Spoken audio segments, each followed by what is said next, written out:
Hello everyone.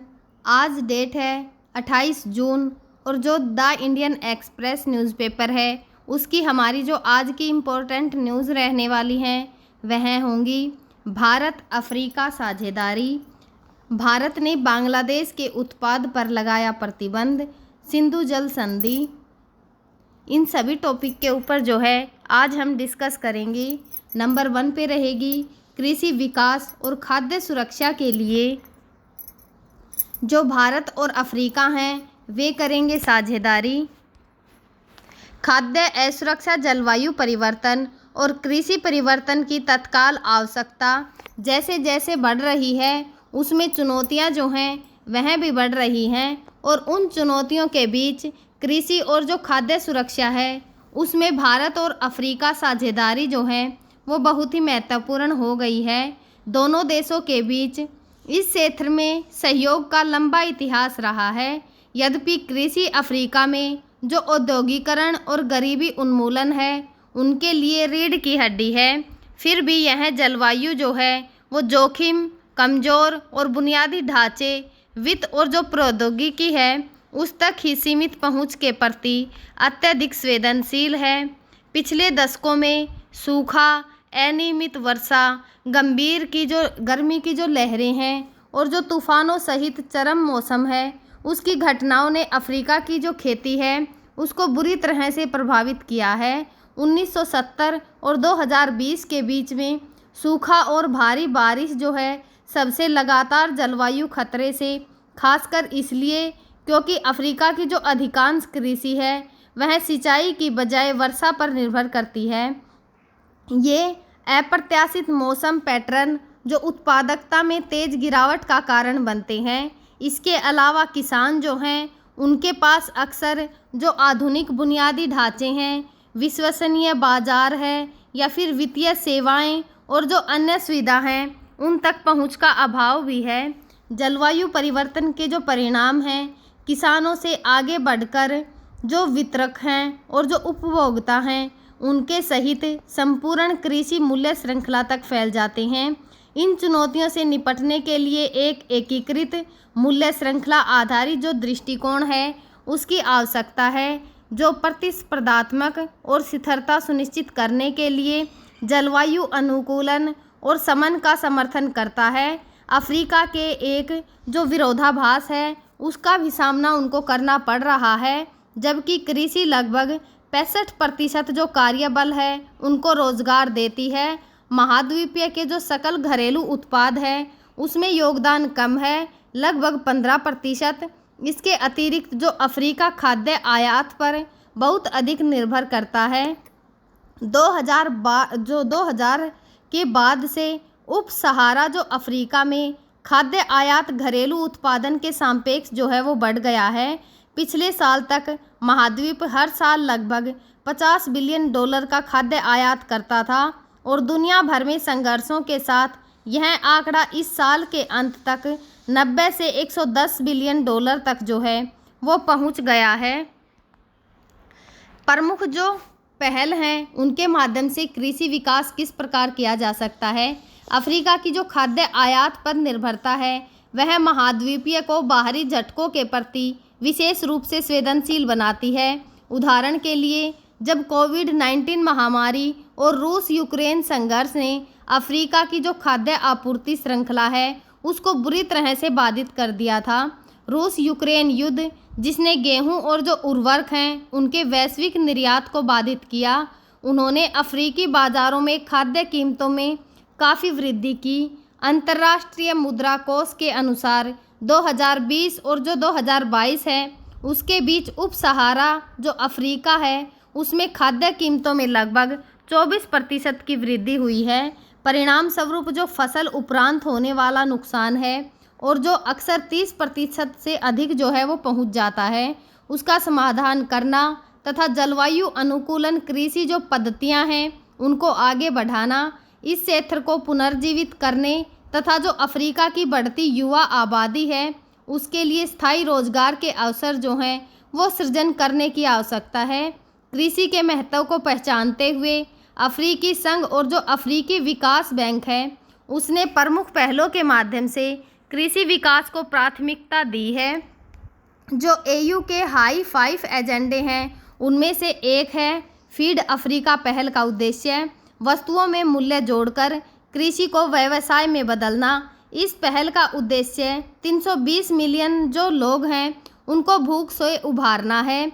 साथ ही जो Africa की कृषि व्यवसाय क्षमता है उसको भी खोलना है। इसका अनुमान इस वर्ष के अंत तक $100 बिलियन से अधिक होने का है। इसी प्रकार जो एजेंडा जो है वह 2063 के अंतर्गत व्यापक जो अफ्रीका कृषि विकास कार्यक्रम है उसका लक्ष्य स्थायी भूमि और जो जल प्रबंधन को बढ़ावा देकर बाजार पहुंच में सुधार करके खाद्य उपलब्धता में वृद्धि करके तथा जो कृषि अनुसंधान और जो प्रौद्योगिकी है उसमें हस्तांतरण को आगे बढ़ाकर भूखमरी उन्मूलन और जो गरीबी है उसमें भी कमी लाना है। अफ्रीका की जो कृषि परिवर्तन है उसमें भारत की क्या भूमिका है? भारत अफ्रीका के कृषि परिवर्तन में एक रणनीतिक भागीदारी बन गया है। हालांकि साझेदारी धीरे धीरे विकसित हुई है, लेकिन हाल के वर्षों में कृषि विकास, खाद्य प्रसंस्करण, प्रशिक्षण, प्रौद्योगिकी हस्तांतरण और जो निजी निवेश है जैसे क्षेत्रों में सहयोग में उल्लेखनीय वृद्धि जो है वो देखी जा रही है। यह सहयोग मुख्य रूप से जो द्विपक्षीय सरकारी सहयोग और निजी क्षेत्र के साथ जुड़ाव के माध्यम से कार्य करता है। सरकार से सरकार के मोर्चों पर भारत ने कई अफ्रीकी देशों को आसान ऋण, प्रशिक्षण कार्यक्रम और जो प्रौद्योगिकी सहायता है वह प्रदान की है। इन प्रयासों का उद्देश्य जो है वो खेती के तरीके, सिंचाई प्रणाली और जो मिट्टी की गुणवत्ता और मशीनरीकरण है उसमें सुधार करना है। उदाहरण के लिए जो अंगोला को भारत के एक्सिम बैंक से ट्रैक्टर और कृषि मशीनरी खरीदने के लिए $23 मिलियन की ऋण सहायता जो है वो मिली है। साथ ही खाद्य जो प्रसंस्करण है, व्यवसाय इंक्यूबेशन केंद्र स्थापित करने की योजना भी है। जिम्बाब्वे को ग्रामीण प्रौद्योगिकी पार्क और खाद्य परीक्षण जो प्रयोगशाला है और व्यावसायिक प्रशिक्षण केंद्र स्थापित करने में सहायता से लाभ हुआ है। इसी प्रकार जो लेथेसो है उसमें कृषि उपकरणों के लिए $5 मिलियन की ऋण सहायता प्राप्त हुई, जबकि जो मलावी को फसल प्रसंस्करण के लिए खाद बनाने और जो ब्रिकेट उत्पाद है उसमें अल्पकालिक प्रशिक्षण प्रदान करने और बिजनेस जो इंक्यूबेशन सेंटर है उसको विकसित करने के लिए $1 मिलियन की ऋण सहायता जो है वो प्राप्त हुई है। भारत का निजी क्षेत्र निजी क्षेत्र भी भारत अफ्रीका कृषि सहयोग को मजबूत करने में महत्वपूर्ण भूमिका निभा रहा है। कई भारतीय कंपनियों ने जो पूरा अफ्रीका है उसमें खाद्य जो प्रसंस्करण है उसकी बुनियादी ढांचे में निवेश किया है। उदाहरण के लिए जिम्बाब्वे के औद्योगिक विकास निगम और भारत के जो मिडेक्स ग्लोब प्राइवेट लिमिटेड है उनके बीच एक संयुक्त उद्यम जो सरफेस है विल्मर ने जो हरारे के पास एक खाद्य तेल उत्पादन सुविधा बनाने के लिए लगभग $1.5 मिलियन का निवेश किया, जो दक्षिणी अफ्रीका में सबसे बड़ी खाना पकाने के जो तेल है उसके निर्माता बन गई है। अफ्रीका के कृषि क्षेत्र में जो सक्रिय अन्य उल्लेखनीय भारतीय कंपनियां हैं उनमें ETG शामिल है, जो अफ्रीका की सबसे बड़ी कंपनियों में से एक है। अफ्रीका के कृषि क्षेत्र में सक्रिय अन्य उल्लेखनीय जो भारतीय फर्मों में ETG शामिल है, जो Tanzania, Kenya, Malawi, Mozambique, Nigeria, दक्षिणी अफ्रीका जैसे जो देश हैं उनमें संचालित सबसे बड़े जो एकीकृत कृषि समूह है उनमें से एक है। अफ्रीकी विकास बैंक ने हाल ही में जो ETG है उसकी महिला उद्यमिता और जो रोजगार परियोजना है उसका समर्थन करने के लिए $1.4 मिलियन के अनुदान को मंजूरी दी है, जो मोजाम्बिक, तंजानिया, जाम्बिया और 600 महिलाएं नेतृत्व वाली जो व्यवसाय है उसको सशक्त बनाती हैं। जिम गोल्ड में जिम्बाब्वे के जो खाद्य तेल और मार्जिन उत्पादन है उसमें S14 का निवेश किया है, जिससे 500 से ज़्यादा लोगों को रोजगार मिला है। वरुण जो बेवरेजेम हैं उन्होंने जिम्बाब्वे में बोटलिंग प्लांट और जो प्योरी प्रोसेसिंग सुविधा है उसके लिए $250 मिलियन जो है उसका निवेश किया है। राहा कुकिंग ऑयल ने जिम्बाब्वे के जो नोट्रन है उनमें एक प्रोसेसिंग प्लांट खोला है। जो Asian T company, pure diets, जो राजा राम बाबू ग्रुप और एचके जालान ग्रुप जैसी भारतीय फ्रेम है इस क्षेत्र में वाणिज्यिक कृषि में और निवेश की संभावना जो है तलाश रही है। मानवीय सहायता और महिला सशक्तिकरण, इसके अलावा अफ्रीका में भारत की कृषि भागीदारी में जो USAID है, यूके के अंतर्राष्ट्रीय विभाग और जो अफ्रीका के लिए भारत की व्यापार वरीयता हैं उनको समर्थन कार्यक्रम जैसी अंतर्राष्ट्रीय एजेंसियों के साथ त्रिपक्षीय सहयोग शामिल हैं।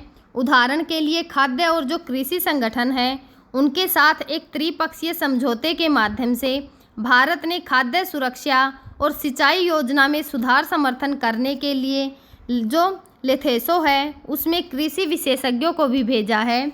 आर्थिक सहयोग के अलावा भारत मानवीय सहायता और समता निर्माण में भी योगदान देता है। जिम्बाब्वे में सूखे के दौरान भारत ने खाद्य सहायता भेजी जिसमें 2003 में 50,000 टन और 2015 में 500 टन चावल दान जो है वो शामिल था। इसी तरह जो मलावी को 2020 में विफलता संकट के दौरान $1 मिलियन मूल्य की जो कृषि उपकरण और 1000 मीट्रिक टन चावल के साथ सहायता प्रदान की गई थी। जो कांगो लोकतांत्रिक गणराज्य है उसको भी भारत द्वारा ट्रैक्टर और सहायक उपकरण के दान से लाभ हुआ था। भारत के जो स्वनियोजित महिला संघ हैं उसमें गैर सरकारी संगठनों के ने जो है ज़मीनी स्तर पर ज्ञान के आदान प्रदान के माध्यम से भारत अफ्रीका संबंधों को और गहरा किया है। सेवा की जो महिला से महिला सशक्तिकरण पहल है अफ्रीकी महिलाओं में लचीलापन और आत्मनिर्भरता को बढ़ावा देने के लिए सफल ग्रामीण जो भारतीय मॉडल हैं उनको अपनाती हैं तथा जो समुदाय आधारित कृषि विकास है उसको भी मजबूत करती हैं। मिलकर अवसरों का दोहन करें। भारत और अफ्रीका दोनों ही जलवायु परिवर्तन के प्रभावों और जो जनसांख्यिकीय वृद्धि है, भू राजनीतिक अस्थिरता के प्रबंधन के समान चुनौतियों का सामना कर रहे हैं। अफ्रीका का खाद्य बाजार 2030 तक $1 ट्रिलियन जो है वहां तक बढ़ने की उम्मीद है और 2050 तक खाद्य मांग दोगुनी होने का अनुमान जो है वो लगाया जा रहा है, जिससे कृषि मशीनरी, सिंचाई, खाद्य प्रसंस्करण, पोषक तत्व प्रबंधन और कृषि अनुसंधान और विकास में सतत निवेश के लिए अपार अवसर मिलेंगे।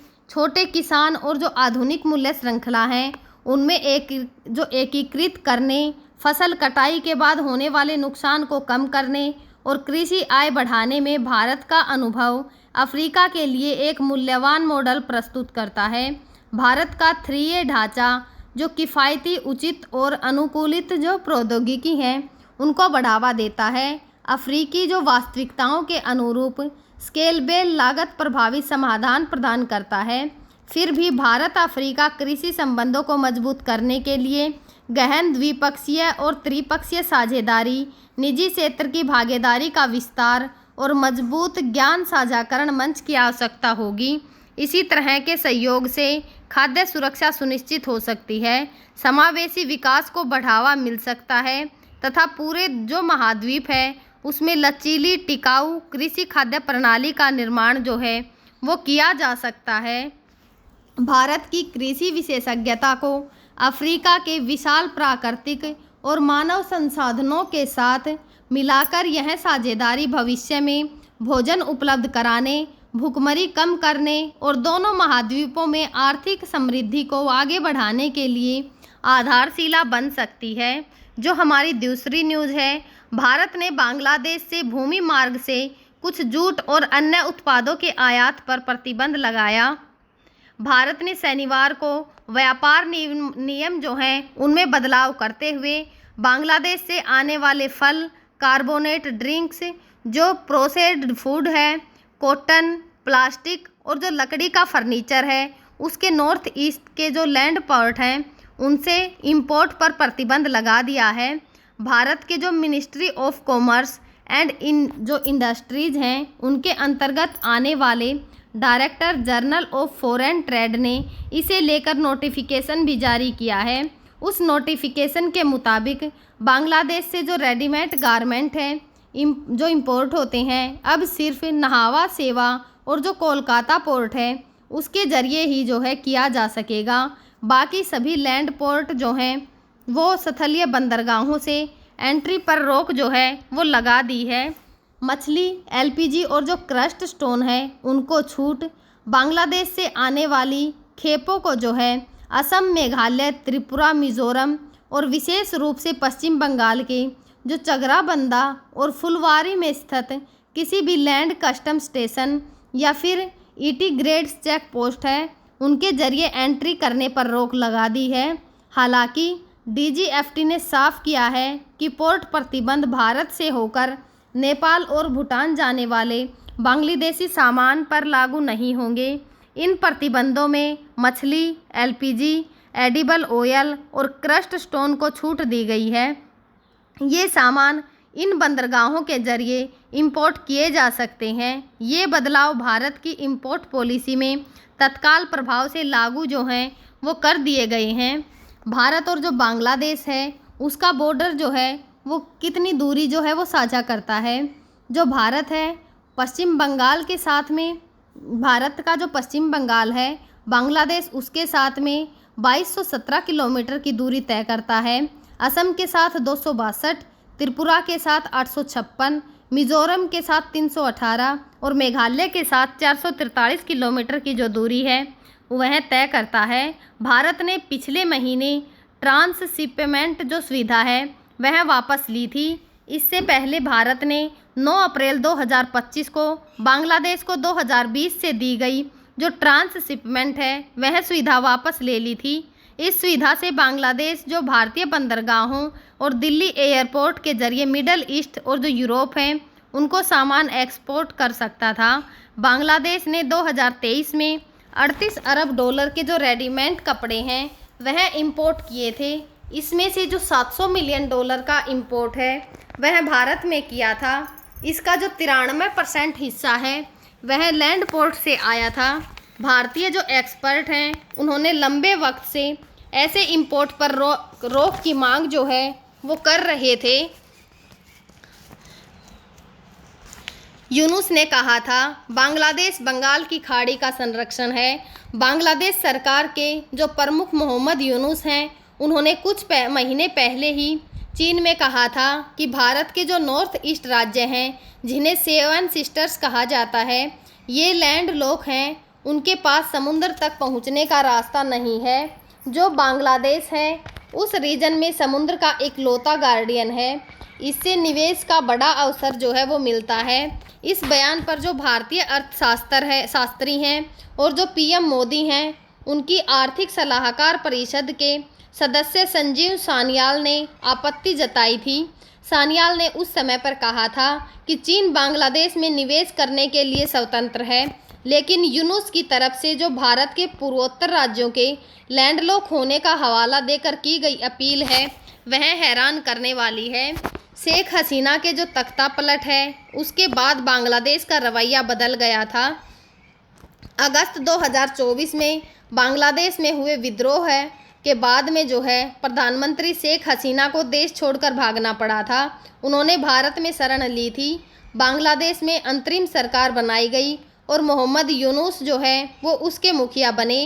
शेख हसीना के समय भारत बांग्लादेश के जो रिश्ते हैं वे काफ़ी मजबूत थे, लेकिन उनके बाद जो बांग्लादेश है उसकी एंटी इंडिया गतिविधियां जो हैं वो बढ़ती गई। कई बांग्लादेशी जो नेता हैं उन्होंने भारत विरोधी बयान दिए और बांग्लादेश में रहने वाले हिंदू जो नेता हैं उनको निशाना बनाया। इसी वजह से दोनों देशों के जो तलखी और ज़्यादा बढ़ गई। इसके अलावा बांग्लादेश लगातार पाकिस्तान के साथ अपनी साझेदारी को मजबूत कर रहा है। जो हमारी तीसरी न्यूज़ है वह सिंधु जल संधि को लेकर है। भारत ने मध्यस्थता अदालत के जो अवैध अधिकारों को खारिज कर दिया है। इसे पाक के इशारे पर डोंग बताया गया है। भारत ने शुक्रवार को सिंधु जल संधि के तहत अवैध रूप से जो गठित मध्यस्थता है उसको अदालत के अधिकार को खारिज कर दिया है, क्योंकि इस अदालत ने जम्मू एवं कश्मीर में जो किशनगंगा और रातले जल विद्युत परियोजना है उस मामले की सुनवाई करने की अपनी जो क्षमता है उस पर पूरक निर्णय जो है वो जारी किया था। भारत सरकार अक्टूबर 2022 में विश्व बैंक द्वारा गठित हैक स्थित मध्यस्थता न्यायालय की जो कार्रवाई है उसका लगातार विरोध करती रही है। शुक्रवार को एक बयान में विदेश मंत्रालय ने इस कदम को पाकिस्तान के इशारे पर की गई नवीनतम चाल करार दिया और कहा कि यह इस्लामाबाद द्वारा आतंकवाद के वैश्विक केंद्र के रूप में अपनी भूमिका के लिए जवाबदेही से बचने का एक प्रयास है। भारत ने कभी भी इस तथाकथित जो मध्यस्थता है उसे न्यायालय के अस्तित्व को कानून में मान्यता नहीं दी है तथा भारत का जो रुख है वह हमेशा से रहा है कि इस तथाकथित मध्यस्थता है इसके निकाय का गठन अपने आप में जो सिंधु जल संधि है उसका गंभीर उल्लंघन है। मध्यस्थता न्यायालय ने गुरुवार को कहा था कि संधि को स्थगित रखने का भारत का जो रुख है वह मध्यस्थ न्यायालय को उसकी क्षमता से वंचित नहीं करता। भारत झेलम की सहायक नदी किशनगंगा जो परियोजना है तथा चिनाब नदी पर रातले परियोजना का निर्माण जो है वो कर रहा है। 2015 में पाकिस्तान ने उससे डिज़ाइन की जो विशेषता पर आपत्ति जताई और विश्व बैंक से एक तटस्थ विशेषज्ञ के माध्यम से समाधान की मांग भी की थी, लेकिन एक साल बाद जो है उसने अपना अनुरोध वापस ले लिया और इसके बजाय जो मध्यस्थता है वह न्यायालय के माध्यम से निर्णय लेने के लिए कहा। भारत ने अपनी ओर से मतभेदों पर निर्णय लेने के लिए एक जो तटस्थ विशेषज्ञ है उसकी मांग की। 13 अक्टूबर 2022 को विश्व बैंक ने मिशेल लीनो को तटस्थ विशेषज्ञ नियुक्त किया। उसी दिन इसने मध्यस्थता न्यायालय की भी नियुक्ति की। भारत ने तब से न्यायालय का विरोध करते हुए कहा कि उसे संधि में उल्लेखनीय नहीं की गई अवैध और जो समानांतर कार्रवाई है उसको मान्यता देने के लिए बाध्य नहीं किया जा सकता। भारत ने संधि संगत जो तटस्थ विशेषज्ञ कार्रवाई है उसमें भाग लेना जारी रखा। विदेश मंत्रालय की ओर से जो शुक्रवार को जारी बयान है उसमें कहा गया, पहलगांव आतंकी हमले के बाद भारत ने अंतर्राष्ट्रीय कानून के तहत एक संप्रभु राष्ट्र के रूप में अपने अधिकारों का प्रयोग करते हुए सिंधु जल संधि को तब तक स्थगित कर दिया है जब तक पाकिस्तान विश्वसनीय और अपरिवर्तनीय रूप से सिंधु जल संधि के लिए अपने समर्थन को त्याग नहीं देता। भारत और जो पाकिस्तान है उनके बीच में 9 साल की बातचीत के बाद 19 सितंबर 1960 को सिंधु जल संधि पर हस्ताक्षर किए गए थे। तत्कालीन भारतीय प्रधानमंत्री पंडित जवाहरलाल नेहरू और जो तत्कालीन पाकिस्तानी राष्ट्रपति मोहम्मद अयूब खान ने कराची में इस संधि पर हस्ताक्षर किए थे। इस संधि में 12 अनुच्छेद और 8 जो है वो अनुलंघन है। संधि के प्रावधानों के अनुसार पूर्वी नदियां सतलुज, व्यास और रावी का सारा पानी भारत के जो अप्रतिबंधित उपयोग के लिए उपलब्ध होगा। हालांकि पाकिस्तान को जो पश्चिमी नदियां हैं सिंधु, झेलम और चिनाब से पानी मिलेगा। जनवरी 2023 में भारत ने पाकिस्तान को एक नोटिस जारी कर संधि में संशोधन की मांग की थी। संधि के अस्तित्व के 6 दशकों से भी ज़्यादा समय में यह जो है पहला ऐसा नोटिस था। भारत ने सितंबर 2024 में इस्लामाबाद को एक और औपचारिक नोटिस जारी करके इस बार IWT की समीक्षा और संशोधन की मांग करते हुए इस कदम को आगे बढ़ाया। विशेषज्ञों के अनुसार समीक्षा शब्द जो है वो प्रभावी रूप से नई दिल्ली की संधि को रद्द करने और फिर से बातचीत करने की जो मंशा है उसको दर्शाता है, जो इस साल 65 साल की हो जाएगी।